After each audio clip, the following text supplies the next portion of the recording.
Good morning, बहुत बहुत स्वागत है सर। आई एम श्योर आपने अभी हेक्सावेयर के सीएफओ साहब जो विकास जैन साहब कह रहे थे, आपने शायद सुना होगा। क्या लग रहा है सर, ये ट्रंप वाकई में कुछ करना चाहते हैं या धमकाना चाहते हैं? इसीलिए क्या, क्योंकि अगर आईटी कंपनियां कह रही कि हमारे तो प्रॉफिट पे 1-8% का फर्क पड़ जाए तो बड़ी बात है, जिस तरह के क्लैरिफिकेशन आए, तो क्या इसको एक पोस्चरिंग के तौर पे देखें या वाकई में तलवार लटकी हुई आज नहीं तो कल होना ही है?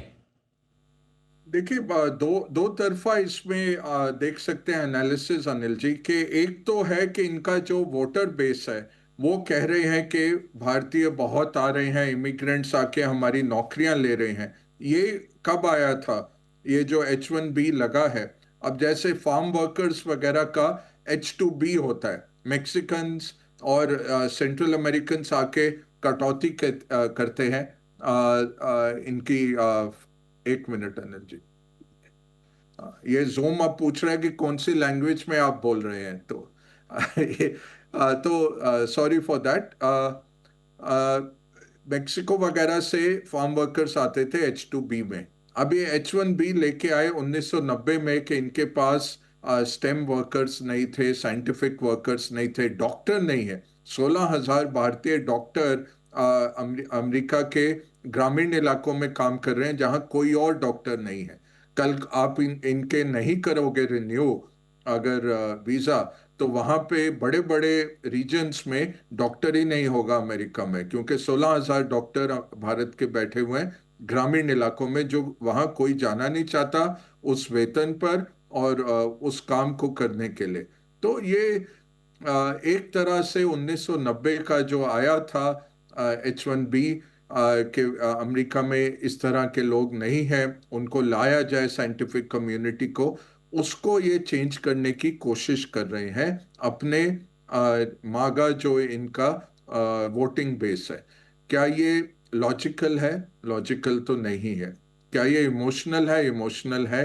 इनको वोट वहां से मिलते हैं। क्या ये जारी रहेगा? बिल्कुल रहेगा। और जो ये बोल के गए सीएफओ, ये आज के दिन ठीक है, बट एक चीज हमें देखनी है कि हायर्स एक्ट लेके आ रहे हैं, ये HIRES, मतलब नौकरियों का एक्ट लेके आ रहे हैं, जिसमें अब वो रिटोरिक है जो बोले हैं कि 25% हम टैक्स लगा देंगे अगर कोई आउटसोर्स करेगा अमेरिका से।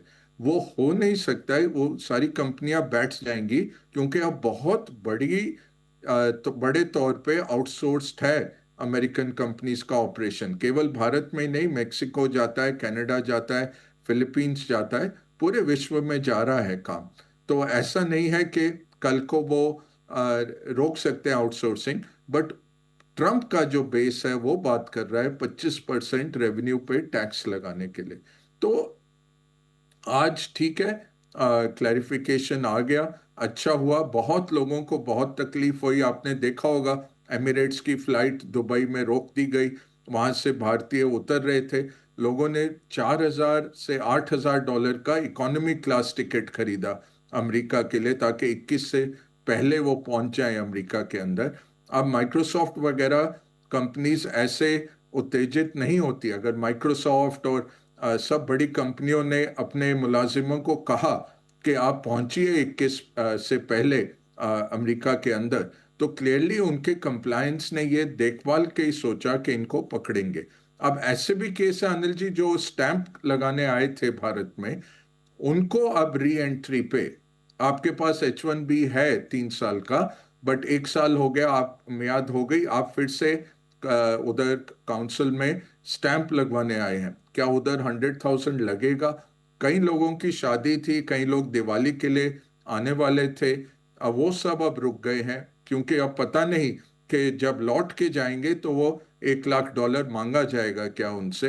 वो सब क्लैरिटी आना है। तो जैसे ट्रंप की चाल है कि वो आके अनाउंस कर देते हैं कुछ भी, उसके बाद देखते हैं कि क्या कॉन्सिक्वेंस है।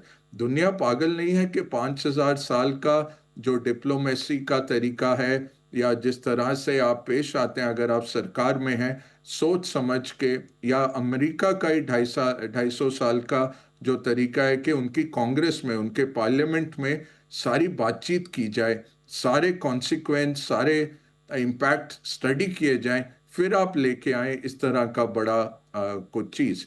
यहाँ तो नाटक से सरकार चल रही है। तो आप ठीक कह रहे हैं, पॉस्चरिंग है, सोचा नहीं है क्या कॉन्सिक्वेंस होगा, बट जो ह्यूमन कॉस्ट है वो बहुत हाई हो जाती है। जो बेचारा पकड़ा गया, अगर वो पहुंचा हुआ है यहाँ पे, फैमिली के साथ नवरात्रि के लिए आया हुआ है, और वापस जाने में अगर गड़बड़ होती है, अगर स्टैंप लगवाना है आपको, वो क्या करेंगे? तो ये थोड़ी दहशत जरूर आम आदमी के मन में आएगी। बाकी इम्पैक्ट तो ये कंपनियां कह रही हैं ज्यादा नहीं है। मुझे डर यही है कि हायर्स एक्ट अगर ये लेके आए, जो 25% टैक्स लगाने की बात कर रहे हैं ऑफशोरिंग का, हम्म। वो काफी बड़ा हो सकता है। तो हम्म। उसको देखना पड़ेगा। होपफुली पीयूष गोयल साहब जा रहे हैं, अनिल जी, आज ये सब बातें की जाएंगी, क्योंकि हमें जो 290 बिलियन डॉलर का सॉफ्टवेयर सर्विसेज का जो हमें रेवेन्यू आ रहा है, जो हमारे करंट अकाउंट डेफिसिट को काफी हद तक महफूज रखता है, उस पे अगर क्षति हुई, ये 25% टैक्स अगर आ गया, वो काफी बड़ा हो सकता है। मगर साहब, आज से कॉमर्स मिनिस्टर पीयूष गोयल साहब पहुंच रहे हैं अमेरिका, और फिर से थोड़ा बातचीत का दौर शुरू होने वाला है। क्या उम्मीदें रखी जाए सर? उम्मीदें अच्छी हैं Anil ji, but comprehensive BTA वगैरह नहीं होगा। आई थिंक फर्स्ट हमारा ऑब्जेक्टिव होना चाहिए कि रशियन तेल पे जो 25% लगाया गया भारत के ऊपर, और बाकी किसी के ऊपर नहीं लगाया जा रहा, अगर उसको हटा लिया जाए, वो बहुत महत्वपूर्ण रहेगा। और दूसरा, फिर लाइन बाय लाइन देखना पड़ेगा। जैसे हमारा एशियान के साथ एग्रीमेंट है कि वो लाइन बाय लाइन रियायतें मिलती हैं, हमने उनको 80 रियायतें दी हैं, उन्होंने 47 रियायतें दी हैं। उस तरह से आई थिंक आएगा एग्रीमेंट। कोई कॉम्प्रिहेंसिव बीटीए इस साल में तो आता दिखता नहीं अनिल जी।